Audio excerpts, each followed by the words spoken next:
My great-great-grandfather, John Kelley, who was a slave owner, came from Ireland, a city in Ireland. There was a potato famine. He decided to stop fighting his own family members. He went down to the Caribbean, and a place at that time was called Hispaniola.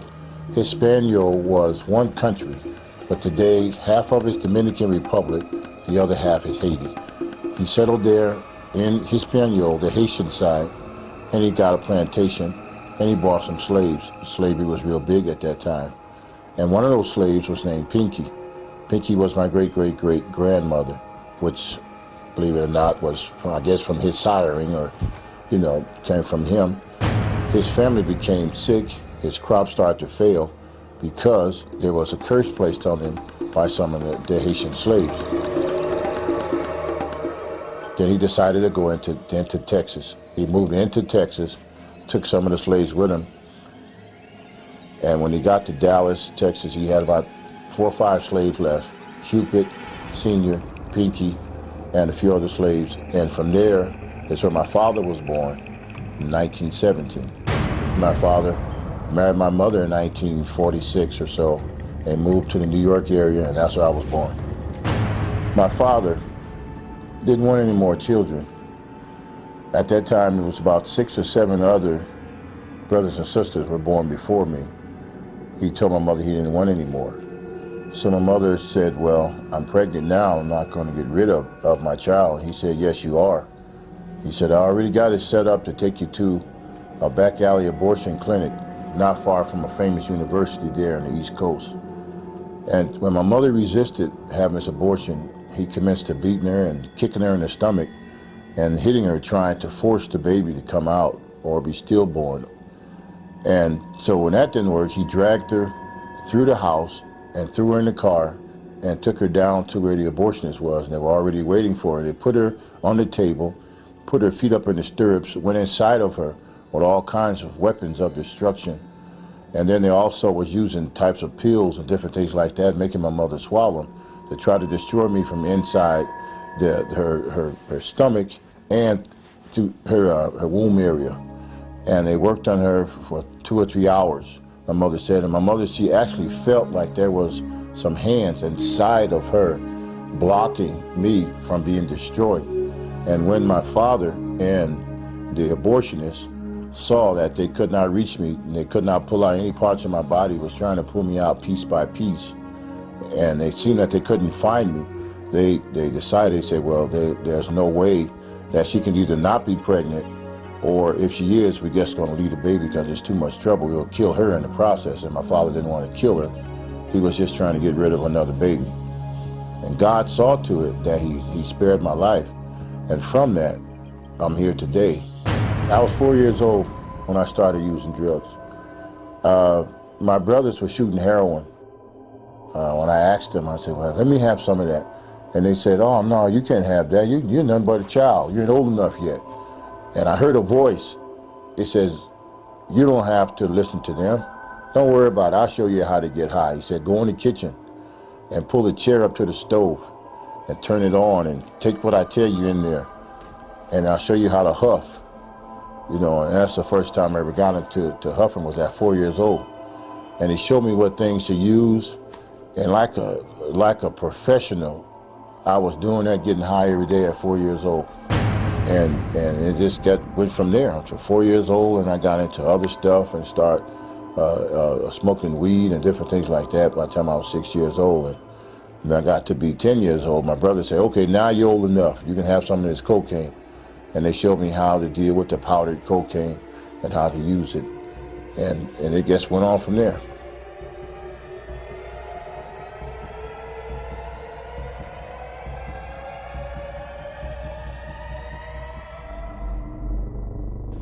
As Curtis grew older, he also realized his family was involved in voodoo, a type of witchcraft from Haiti.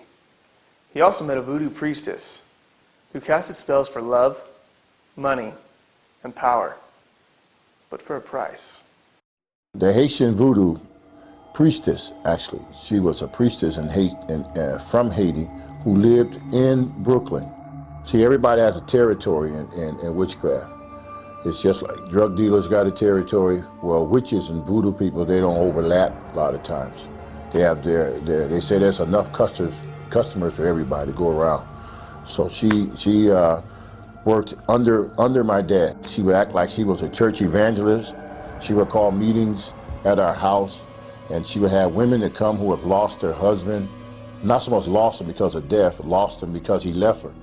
And she would tell them, she'd say, you want to get your husband back? I got a potion for you, I got juju for you, I have a fetish for this and that and the other. For every problem she had a solution for you. And she was teaching me how to do the very same thing. She said, you are the seventh child. You are the seventh child of the voodoo priest, and you're chosen.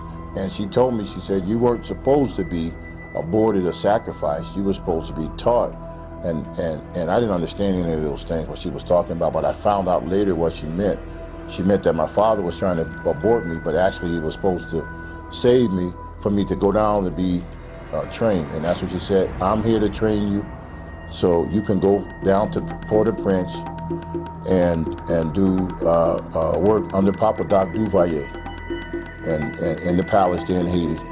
And that's what she came to do. She came to train me. She was my teacher. She taught me what the love potions were, how to use them, how to slow a person's business down. As far as if you wanted to work a person over real bad with pavor nocturnus. Pavor nocturnus is a really bad thing. Night terror. She showed me how to put a person in Nemos. Nemos is to put a person in a vicious spiral that they can never get out of. And the more they pay you to cast a spell off of them, the more they get wrapped into the spell. It's called Nemos cycle. And she said, you keep a person in Nemos cycle, you'll never be broke, because I got to keep coming back to you to get another spell and another spell, get them off of that spell, another spell off of that spell.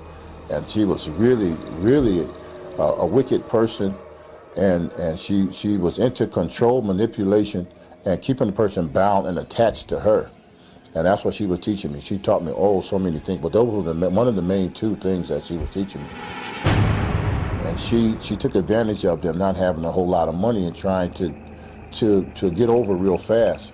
And many of them, they were into the occult. They were not witches, but they believed that if God took too long, the occult would get it right now. They wanted that quick fix.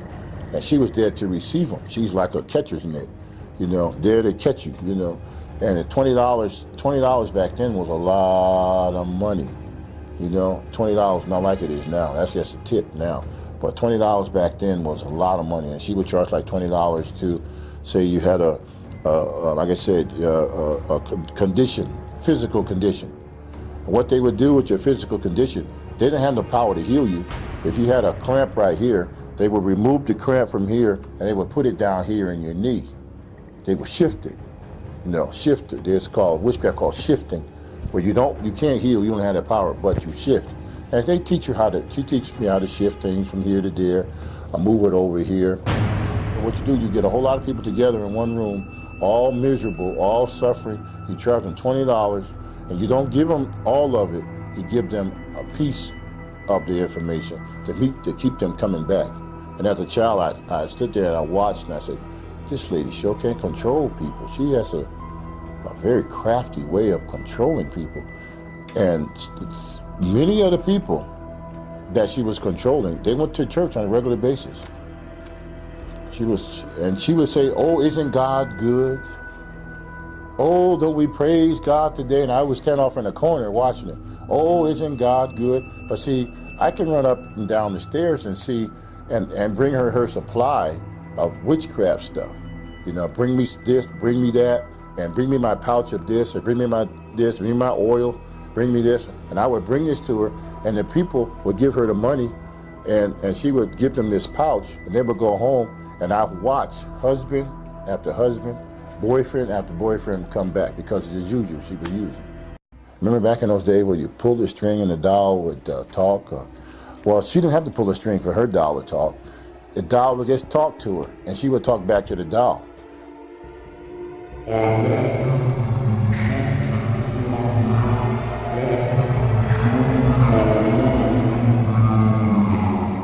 And I was standing there in amazement. I said, how can a doll have how can you communicate with an object that's not even human? But what it was, through this doll, the entity was housed and it could talk. Okay, it's a spirit that goes inside of an inanimate object and can actually communicate. It can spin his head around, it can flap his eyes, it can move his mouth. But when you go to approach it, it just sits there. You'll just sit there and not move. But when she talked to it, it communicated. It told her what person is coming tonight and what problem they had, because it's a familiar spirit. That spirit can leave that doll, run to a person's house in the neighborhood, and show them each one of their problems, or show her each one of the people's problems. Case in point, one time in particular, she was doing another meeting at her house, and the doll told her certain things.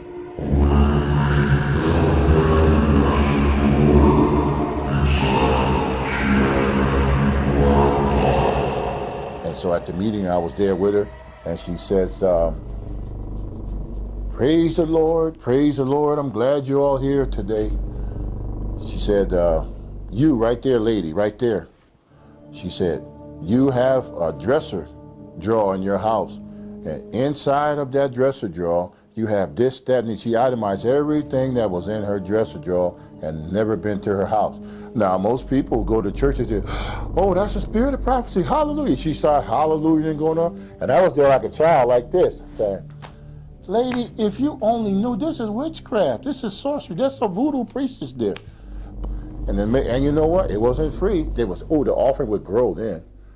Every time she would prophesy, I call it prophesy to somebody out of God, the people would just throw money at her, The voodoo priestess came into my room and set up all her fetishes and paraphernalia in my room. And when she did that, then those things start coming through the floor. They started I would have things run through my room, and I would see them running through my room about this big, chasing and running. And one particular time, I was asleep, and all of her stuff was on my desk. This stuff, powders and all kinds of things, and parts of animals and hair and fingernails and all of those things. That's why you got to be very careful who you give your hair and fingernails to. Seriously, they say, I want to collect your fingernails. Why you want to collect my fingernails? Oh, I gotta do something. That's okay. Oh, I want to get a lock of your hair. Why you want a lock of my hair for? Oh, I just want to, why you want a lock of my hair? No, I just want to, so be very careful who just keep your eyes open on some of those things, And so she had my dresser drawer off filled with all kinds of stuff. And one day I was laying down and I heard something shaking under my bed. I said, what in the world is that shaking under here? So I woke up all the way and I turned the lights on. I said, what can this be shaking under my bed? What is this? So I looked under the bed, and then I saw my dad. I said, Dad, what you doing under this bed? What's going on? To myself, I said, you sort of old to be playing these kind of games. It's late, go downstairs and go to sleep. He didn't say anything, just got a grin on his face like this. But his skin tone was green and he was all scaly. And I had never seen anything like this before. I said, Dad, what kind of stuff is this? And then he came out from under the bed, and the more he came up, he had the top torso part of him, but the bottom of him was like a fish's body, green scales like a fish. And he came up and he smiled at me and he laughed at me, and then he did one of these numbers and dived and went right through the floor. And at that time I freaked out. I said, oh my God, this lady she's turned this room into a horrible place. And I got up and I was so scared. I said, oh my God, what is this? Wow, what is this? Wow, I didn't know this was all involved with this voodoo stuff. And as I was sitting here on the edge of the bed with the light on, I heard something in the closet. And I said, oh, now what is this in the closet? I opened the closet door, and there's about 2 or 3 little imps running, just running. And they run right through the wall. I said, oh my God. And all that night I get set up on the bed, and I was too afraid to go back to sleep. I didn't know what to do. And I said, my God. I said, wow, what am I into? And then that next day or so, she came back. She didn't stay with us all the time. She would go to New York and come back, go to New York and come back, which was only like half an hour drive where we lived. And she said, this is what she told me. She said, you know, you're a chosen vessel, that you're a Haitian. I didn't know anything about Haiti at that time, only 6 or 7 years old. She said, you're a chosen vessel and you're going down to the palace with Papa Doc. So I didn't know Papa Doc. Well, I know there's one, it's called Big Face. This is a very serious thing because it makes you, this spirit, this ghost spirit thing, or called Big Face, it'll make you an offer. His job is to make you an offer to sell your soul outright to the devil. Sell your soul outright. So you could be around the perimeter, messing around with certain things, and witchcraft and voodoo and obeya, santeria and stuff like that. You can be on the perimeter. But they want you in wholeheartedly, all the way in. They don't want you just playing around. They want you all the way in. And they'll send certain spirits out there to do it. And this was one of those spirits. And they said, come into the closet. And I went in the closet like he told me. He said, shut the door. Now I had to move some of the clothes around the closet, hanging up on the hangers, and shoes in the way, of course, like closets are. And it says, join us. Join us. Bring your whole self into this. And I said, I thought I was already in it. Didn't you just see what I saw the other day, climbing up and jumping, stuff running through the closet? I thought I was already in it all the way. He said, join us. He said, give us your whole self. I said, how in the world can I give you my whole self? I'm just a child. I don't know anything about giving my whole. He said, say these words, and then you can join us full-fledged all the way. And then when he said that, all the clothes disappeared. The clothes in the closet disappeared. The shirts disappeared. The shoes, everything disappeared. In this closet became like I was standing out in space with the stars. There was no floor. I was standing right there. The floor disappeared, and I'm standing there, and it was just myself and that spirit face to face.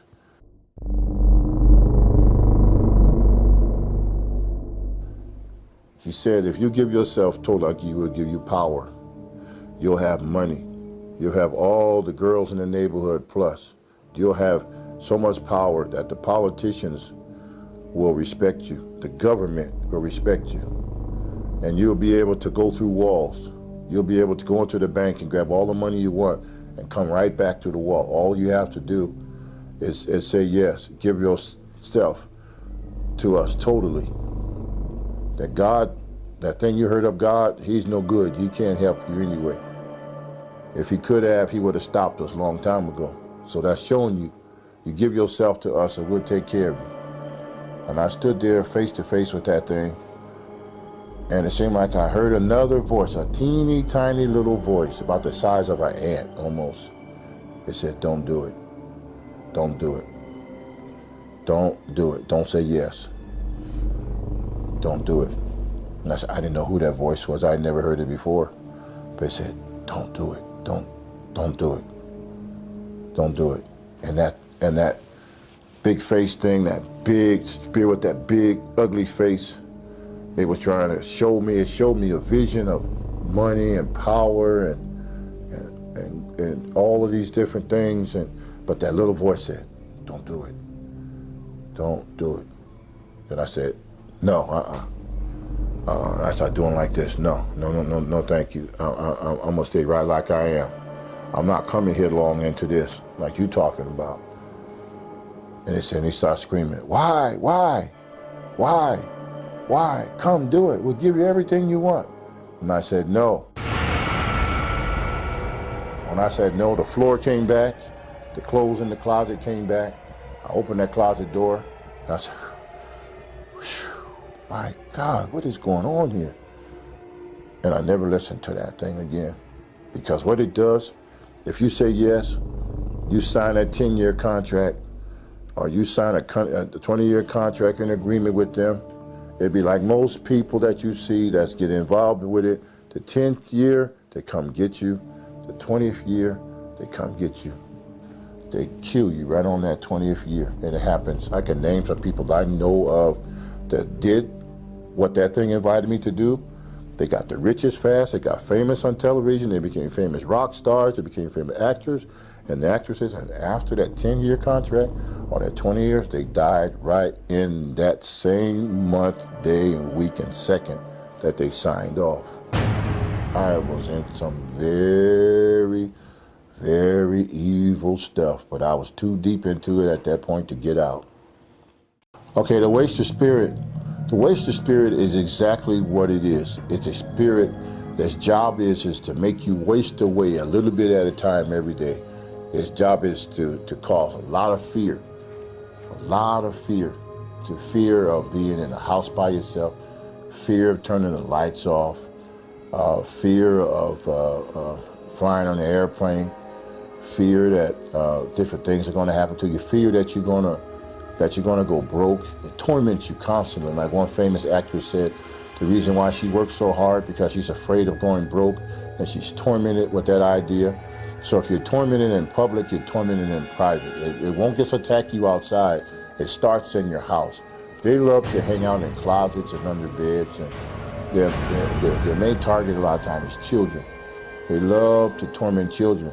And I tell parents all the time, if your child say they see something in the room, don't beat them down. Just go in there and see. You know, let the waster spirit, this actual spirit, let them know that this child is not alone anymore. Now the child got some help. Go in there. If you're a born-again, spirit-filled Christian, take your bottle of blessed oil and anoint the threshold of that room, just like Moses did the death angel. It's not the death angel, but it still torments. The death angel, you know, that came to do away with you. But this thing does to slowly pick at you until you are nothing but just a bag of torment. If the wind blows too hard, you'll say, what is that? What is that? That's the job of the waster spirit. It does what it says. It comes to waste it away. It's in the bed. It's in the closet, and it's also known around the world as the boogeyman. That's his name, which comes from the Caribbean islands, the bogey. They used to call it the bogeyman. And children who were bad, they used to be threatened by the parents to say, if you don't be good, you know, they would say, Mom, if you don't be good, Mom, Mama's going to take the boogeyman after you, Mom. You know, that's in the Caribbean. And children would be afraid, but by the time they got to America, it went from boggy to boogie, you know, and it is a spirit, and children are tormented by it. And then people call the waster spirit in the church. Many church people have the waster spirit to where they can't sleep at night. They're tormented. It takes your sleep away from you. It'll actually take your sleep. You wake up in the middle of the night over and over again because you're under attack of the waster spirit. Say over in Europe, in some parts of Europe, they call it tantu. It means household ruler. And when a person dies, and it's where this thing is so creepy. When a person dies, especially the man or the father, what the waster spirit would do, it would take on the appearance of that person, and it would walk to the house, and then you would feel your bed go down. You would feel the room always cracking, pops, and like doors closing when nobody's in the house. That's the waster spirit. And it just looks like the face of a ugly person. Sometimes gray in appearance, sometimes brownish appearance, big ugly cold eyes that never look to the left or right but stare straight ahead. Even though he knows you right here, if you see him, he'll just stand straight ahead. By disregarding you being there, even there, he's there to torment you, but he's not paying you no attention because to him, you're not nothing. He's just coming to destroy you. You're in his house. He's going to look right at you. I've seen him face to face. I've talked to this spirit from time to time. It's very big hand. One finger is as big as both of my fingers put together on one hand. They're very big. I was even touched by them as a child. It was told me I was supposed to do certain things for him. It's an actual spirit. It slides in sometime like it's got broken feet. You'll see it here sliding in the middle of the night, and you can feel it in the closet. You can feel radiation from it. That's why fear is nothing without the presence of it. That like radiation that comes off of a spirit, that's the part that torments you. That's what the Bible said. Fear has torment. That's the part that torments you. If you don't feel it on your natural body, big deal. Hasn't done anything to you. You can laugh at it. But what it does, it knows that it radiates a type of radiation that burns. It makes you feel bad. You feel a horrible feeling. And then it'll have black spots in the ceiling. It'll be like clouds over clouds. That's when you know that that wasted spirit is in your house. And there's millions of people around the world who are tormented every day by a wasted spirit. They can see its actual look, the face level of a man, because these are fallen spirits. They're fallen angels, you know, and they have an appearance like some of them have a male actual appearance. They look like a man with the eyes, nose, and mouth. But God has not given us that spirit of fear, but power, love, and a sound mind. And they love secrecy. They love it. They love for you never tell anybody that you're tormented. Don't say anything. Nobody's going to believe you. See, and that person that you want to tell, he may be tormented too. See, so there may be three of you tormented in the same room, but he said, don't tell, because he doesn't want to be brought to the light. They hate the light. Any kind of light, they hate it. They hate it. They actually hate it. And that's why they don't want you to turn on any lights up as far as knowledge of people knowing that they exist, or the house light. They don't want it. My father's friends, they were very demonic. They come from a very demonic elite club. Everybody couldn't join or be involved with that club. You had some doctors, you had some lawyers and judges and people of high esteem in the community were involved with this occultic club. My father was one of the ringleaders of this. And I remember many times in the middle of the night, I would hear downstairs. We had up in the downstairs house, and I would hear a party going on downstairs, and I wanted to be involved with it. And so I would get up and I would go downstairs, down the flight of stairs, and when they would hear me coming down the stairs, they would say, "Oh, here he comes, here he comes," and they would. I would see as their feet and everything went right through the wall, solid wall. And I said, wait a minute, how is that possible? And so they would come back again, and so I said, okay, I'm gonna sneak down there and see who these people are. And then my father would be entertaining them, and they would be partying, smoking, and drinking, laughing, and making all kinds of noise, but when they would hear I'm getting close, they'd say, oh, here we come. And each time I come, I would see more of them. And they can actually just come right to a wall.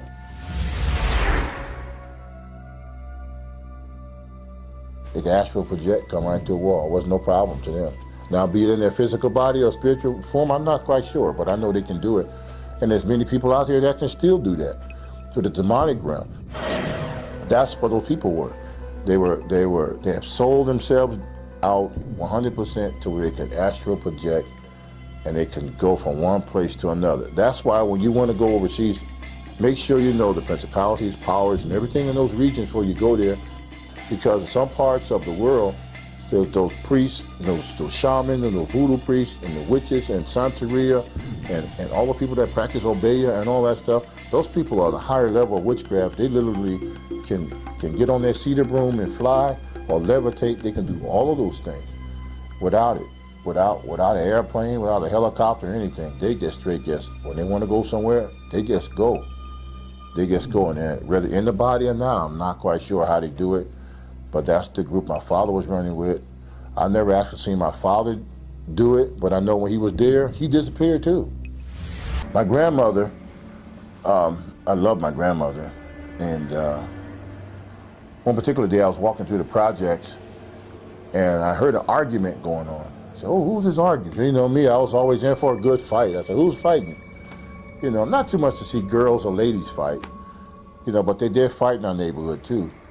And I recognized his voice from a distance, from a half a block away. I said, that sounds like my grandmother.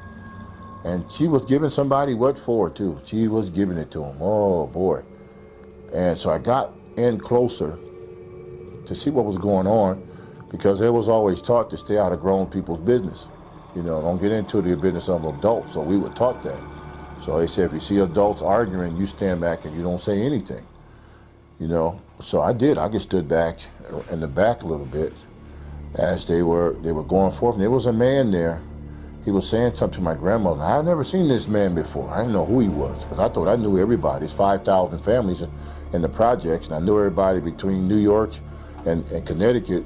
So I figured, no, I knew everybody. I didn't know who this guy was, arguing with my grandmother. So I didn't say anything, and I just stood back and watched. And they were going at it. I mean, they were going at it. My grandmother was little, but boy, she was holding her ground with this guy. And then she said something. She did her fingers a certain way, and she said, "I'm gonna curse you." And she did one of these numbers, and she threw her hand, and she said some words that I'm never gonna say those words, but she said those words, and that man fell over backwards. Bang! He fell over, hit the concrete real hard. And I looked at that. Wow! I called her Mama. I said, "Mama, I didn't know you had that kind of power. I want that too." You know. And so I said those words that she said. I stood there in the background, way over there, about 10, 15, 20 feet away. She didn't know I was there. And I said those same words she said, and I saw something start spinning, like a tornado started spinning, just like this. And it started spinning faster and faster, and I looked there, and it came like this, and right inside of me. And I said, oh my God, what did I do? And then something was inside, and it was still kept spinning inside of me. And I got so scared, I ran in the house. Wasn't that far from my house. I ran in the house, and I saw my brothers and sisters and everybody there, and I was trying to explain to them what was going on. And said something, I kept saying, something's in me, something in me. What's in you? I said, I don't know, something's in me. Get it out, get it out. Something's in me, get it out. I said, oh, you crazy, ain't nothing in you. What's in you? So I said, it's inside, something's inside me. I said, all right, nothing inside of you. So that night, one of my uncles, he had a drinking problem real bad. He and I was real close. My dad and I weren't close with my uncle. He sort of raised me. But everything my dad was showing me bad, he tried to show me good stuff. And so, but he had a drinking problem, and he was drunk. He laid on the floor, and I laid down there next to him, because he was my protector and my buddy, you know. He still is. He's still alive, so still love my uncle. And I laid there, and next thing I know, I hear that spinning thing coming. Now it's coming again, middle of the night. It's coming again. And I said, Unc, wake up, Unc. Something's happening, wake up. And he was so drunk, he couldn't even lift his own head. He said, what's wrong, nephew? I said, something wrong, Uncle, something wrong. Something's spinning inside of me. And the next thing I know, the closet door opened up, and out stepped this big old green thing with wings.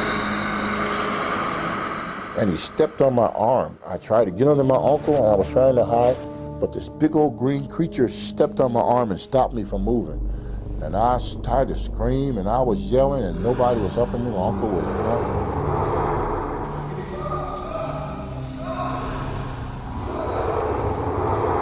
That started a whole new thing from those words my grandmother was doing, putting the curse. When the Bible says, bless and curse not, because when you curse, you be cursed at the same time. A lot of people don't know that. It's better not to curse and forgive than to try to repay cursing for cursing, because when you curse, it comes right back on you automatically, because what you've done, you open the door.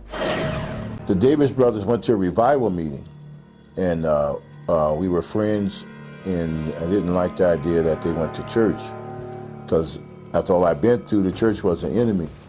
People in the church were weak, and to me, I thought they were weak and cowards and wouldn't fight, and that's how we were in the street. So when I saw them, I felt like they were abandoning us, the rest of us, to go on chasing after this Jesus thing. And when I would see them come back, and they would minister to a lot of our other friends, because they were excited about being saved, and they would tell the rest of the guys, saying, you need to stop these drugs and stuff and come and get saved. Well, if they get saved, I lose a lot of customers. I said, I'm gonna send some curses after them, some spirits to curse them, to stop them, slow them down. And so these little spirits, I called them up. They came up out of the ground, and I told them, I said, I'm sending you over here, and I want you to go over there and stop these guys. a warning. I'm giving them a warning. I want you to terrorize them, torment them, night and day, 24 hours a day, till they come back out here in the streets with us. So I sent this little one about so big. He went over there and he came back and he says, I can't do nothing to them, they're protected. And I told that spirit, I said, what did I tell you to do? I told you to go destroy them. He went out again. And it came back and said, I told you, I can't touch them, they're protected.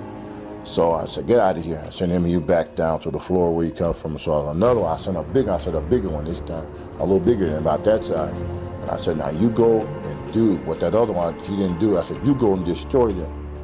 You go and you tear everything up. You tear their house up, you tear their mama up, you tear their cars up, set the house on fire with them in it. Do everything I tell you to do. You better not fail. So that spirit disappeared and it went. Then I waited for a few days, and that spirit came back with a sad look on his face, and I said, did you do what I told you to do? He said, I can't touch them. Just like the other one told you, we can't touch them, they're protected. And I got mad at him, I brushed him off. Then I astral projected out of my body. Left my body at one place, and I went into another place.